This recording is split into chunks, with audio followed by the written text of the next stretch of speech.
Tonight at 10, the Prime Minister tells Saudi officials Jordan will defend its borders with neighboring states against all threats and is interested in a railway link project with Saudi Arabia. A truck bomb attack targeting a Libyan police training facility leaves dozens dead.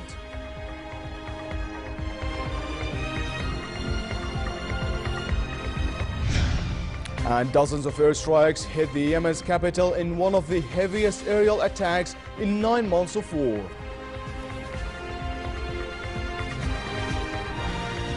Good evening and welcome to the 10 o'clock news. His Majesty the King left for the United Kingdom on a private visit, after which he will head to the US capital, Washington, on a several-day working trip. In Washington, the King is scheduled to meet with the top US officials, congressional leaders, and representatives of Arab, Muslim, and other US organizations. His Royal Highness Prince Faisal bin Hussein was sworn in as regent in the presence of cabinet members.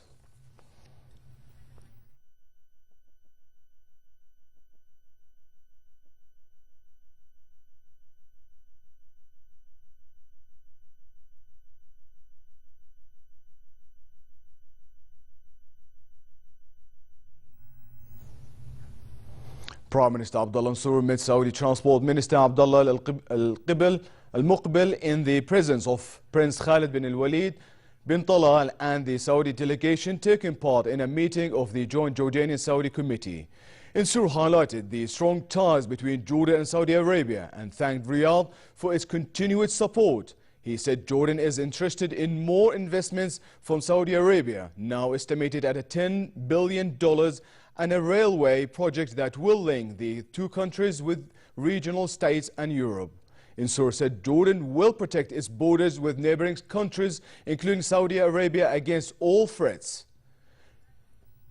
Meantime, Minister of Industry, Trade and Supply Mahal Ali spoke of the positive spirit during the Joint Jordanian-Saudi Committee meeting, noting that the volume of bilateral trade climbed to $5.3 billion in 2014.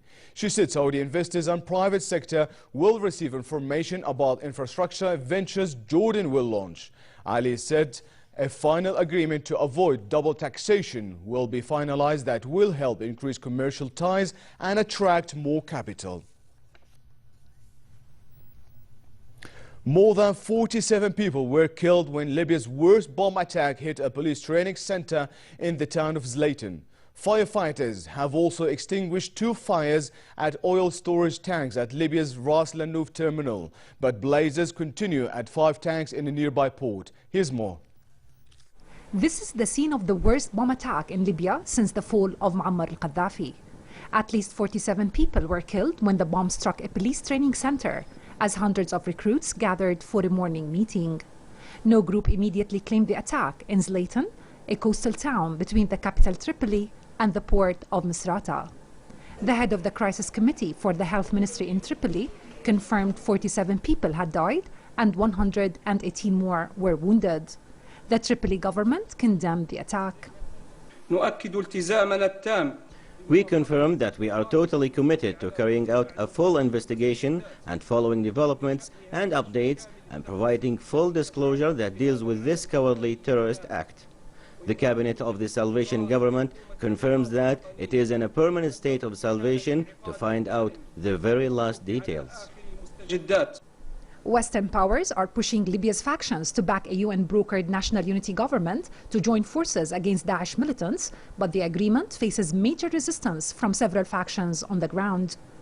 Amid the chaos in the North African country, Daesh militants have grown in strength, taking over the city of Sirte and launching attacks on oil fields.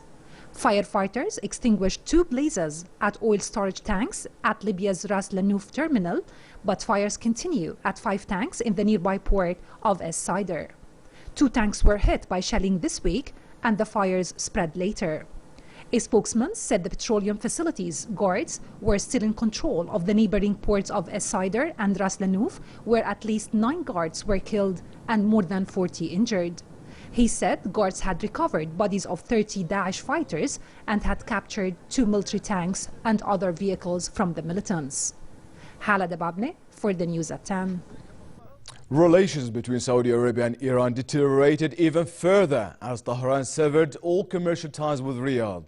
Iran has also accused Saudi jets of attacking its embassy in Yemen's capital, but some reports in Iran later said missiles had struck only in the vicinity of the embassy. The row has been raging for days after Saudi Arabia executed Shiite cleric Nimr al-Nimr, and the Saudi embassy in Tehran was stormed by protesters. China, meanwhile, said it is committed to promoting the peace and stability in the Middle East. A foreign ministry spokesperson told a news briefing that Beijing is keeping in touch with the related countries in order to de-escalate regional tensions after several countries cut off diplomatic ties with Iran. The spokeswoman said Chinese Vice Foreign Minister Shang Ming is now visiting Saudi Arabia and will visit Iran to exchange views on regional situations. Saudi Arabia's foreign minister arrived in Islamabad for talks with Pakistan leaders seeking to help mend strained ties between Riyadh and Tehran. Pakistan has sought to avoid taking sides as Prime Minister Nawaz Sharif tries to stem sectarian violence at home and boost economic ties with both Saudi Arabia and Iran. The Saudi minister Adil Jubair met Pakistan's Army Chief General Raheel Sharif to discuss regional security and was also due to see Foreign Affairs Advisor Sartaj Aziz later in the day.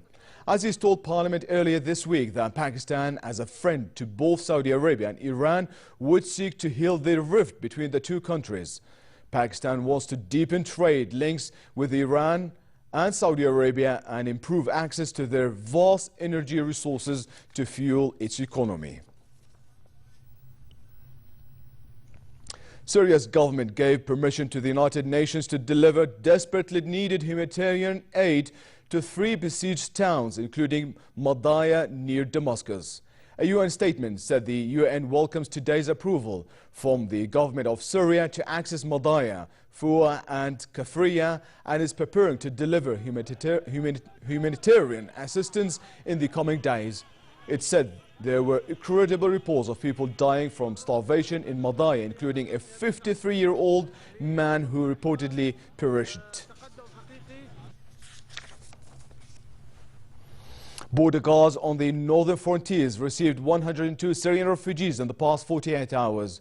An army source said troops provided the refugees with the necessary aid before transferring them to refugee camps and shelters.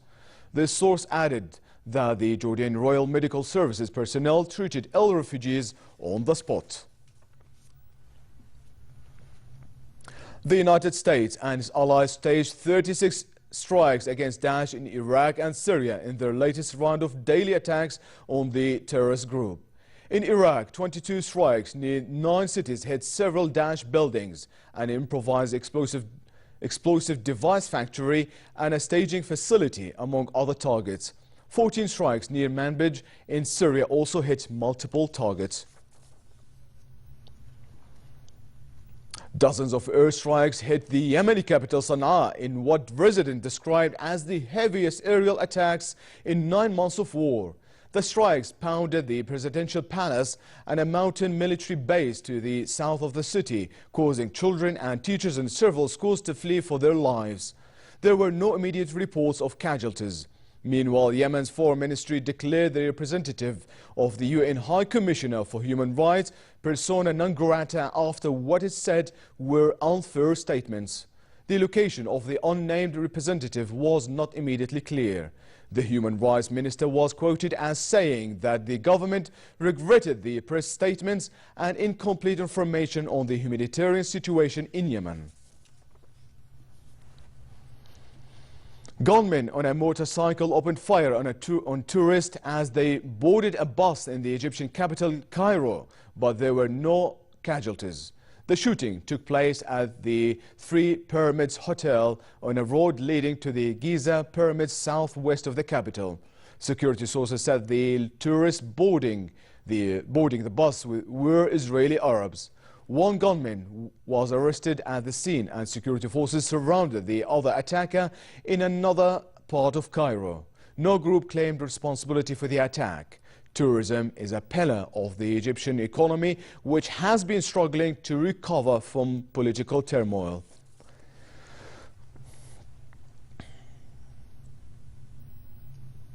The U.S. House of Representatives could vote in the coming days on legislation backed by Republican and Democratic lawmakers to broaden sanctions on North Korea. House leaders made the announcement a day after Pyongyang announced it had tested a hydrogen nuclear device.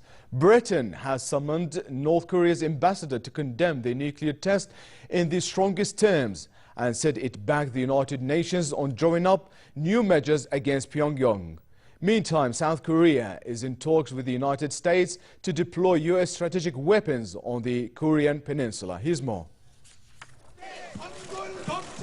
South Korean demonstrators burn an effigy of North Korean leader Kim Jong-un in Seoul on Thursday. They gathered to protest the North's testing of an apparent hydrogen nuclear device a day earlier. The announcement of the test came as a surprise. But weapons experts are doubtful that the device was as strong and as advanced as the North claimed it was. South Korean military officials said Thursday they're in talks with the U.S. to deploy strategic weapons on the Korean peninsula. The U.S. is also in talks with Japan. Prime Minister Shinzo Abe said he and U.S. President Barack Obama agreed that the testing was unacceptable and needed to be dealt with in a firm manner. The last time the North conducted a nuclear test in 2013, the U.S. sent a pair of nuclear-capable B-2 stealth bombers on a test flight over South Korea, to which the North responded by threatening a nuclear strike on the U.S. For now, the South is poised to resume its use of a loudspeaker to broadcast propaganda towards North Korea. French police shot a man armed with a knife trying to enter a police station in northern Paris. The man was wearing a fake explosive belt. The Paris prosecutor said the man was carrying a mobile phone, a sheet of paper with the Daesh flag and a claim of responsibility. A police robot was sent in to try to defuse the attacker's suicide vest. The incident took place exactly 1 year after deadly Daesh attacks on the Charlie Hebdo satirical magazine in the French capital. It also occurred just minutes after President François Hollande gave a speech in another part of Paris to mark the anniversary. In his statement, the Paris prosecutor said a terrorism inquiry had been opened into the incident, which occurred in the 18th district of the capital, an area Daesh said it had planned to strike in November. 30 teams of artists from around the world have been competing in an ice sculpture contest as part of northern China's Harbin International Ice and Snow Festival.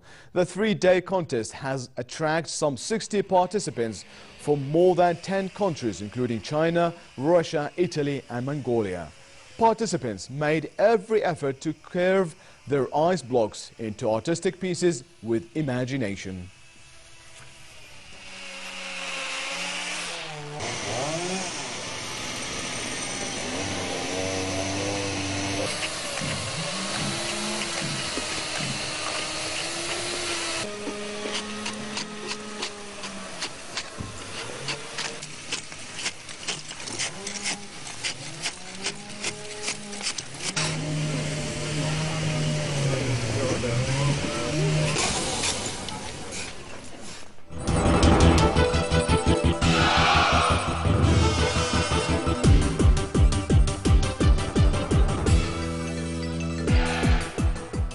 Ukraine advanced to their second Hopman Cup final with a 2-1 win over Australia Gold in Perth.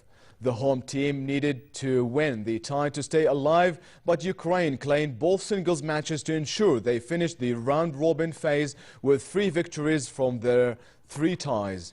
Elena Svitolina of Ukraine beat Jarmila Wolf in straight sets 6-3, 6-3, and in men's matches, Alexander Dolgopolov of Ukraine defeated Leighton Hewitt of Australia 4-6, 6-3, 6-4. The Australian combination of Hewitt and Wolf won the dead mixed doubles in a match tie break.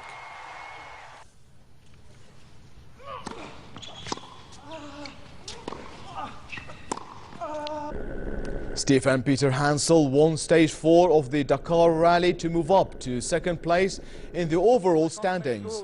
The Frenchman won the stage, a circuit near the city of Cocoy, Argentina, in a time of 3 hours, 42 minutes and 42 seconds. His Peugeot teammate Carlos Sainz finished 11 seconds behind to claim second place. In the bike section, Portugal's Paulo Gonçalves finished the stage in first place with a time of 4 hours, 7 minutes and 19 seconds.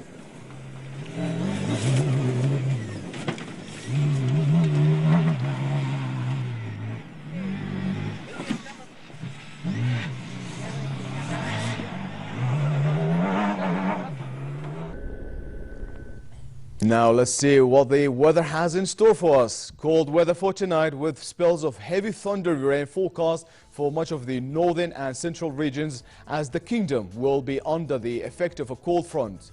Tomorrow, heavy rain with westerly to northwesterly brisk winds will continue with a chance for hail and flashes of lightning at the times as the cold air mass deepens further. Despite the cold spell across the hilly areas, the Jordan Valley should expect fair conditions and a high of 19 degrees at the Dead Sea. Further south, the port of Aqaba should expect fair weather with 1 or 2 showers in the evening and choppy seas. The weatherman warns of poor visibility due to strong winds, especially across the southern intercity desert highways. There are also warnings of flash floods in low-lying areas. Now a look at the lows and highs for tonight and tomorrow.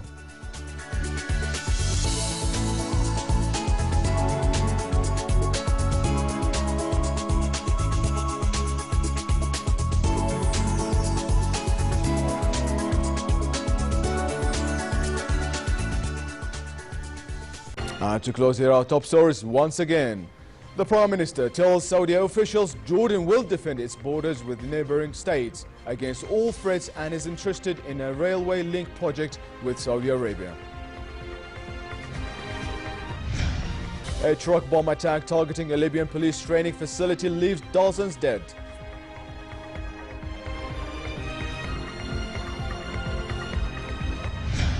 And dozens of airstrikes hit the Yemen's capital in one of the heaviest aerial attacks in 9 months of war. And with that, we come to the end of tonight's news. I'm Balqar. Thank you for watching and stay warm.